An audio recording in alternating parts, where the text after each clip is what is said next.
Hello everyone, I hope you all are doing well. In this video, I am going to read electricity student learning outcomes. So let's start.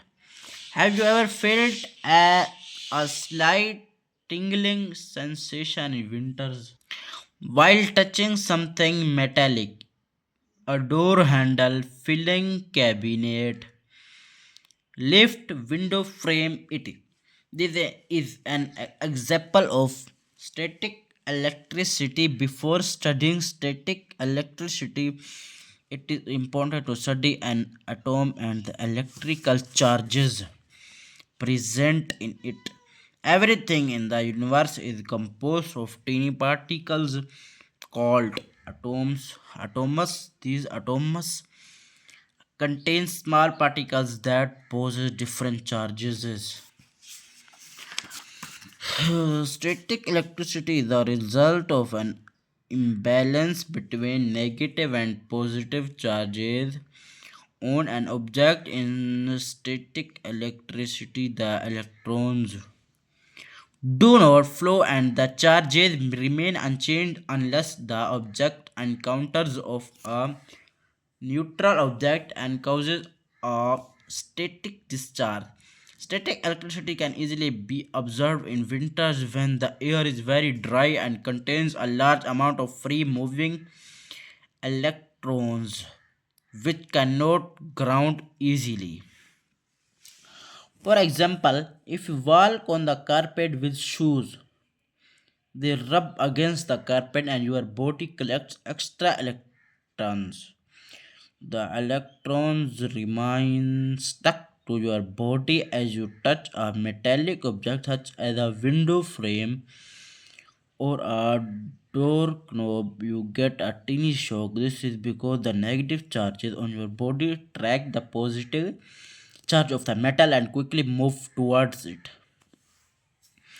Lighting is a natural phenomenon that occurs due to static electricity during a thunderstorm or when it is cloudy. Clouds rub against each other and build up a negative charge. We see lighting when clouds from differently charged regions discharge their energy. Most lighting happens inside a cloud, but sometimes it happens between the cloud and the ground. When lightning strikes the group ground, it can cause fire. The best way to survive a lightning strike is to avoid being outdoors during a thunderstorm. Insulators and conductors. Electric charges cannot pass through every material easily. Materials can be divided into two categories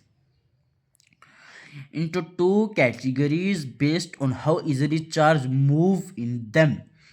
Conductors, insulators. Materials that can conduct charge are called conductors. Examples: metal, graphite, human body, etc.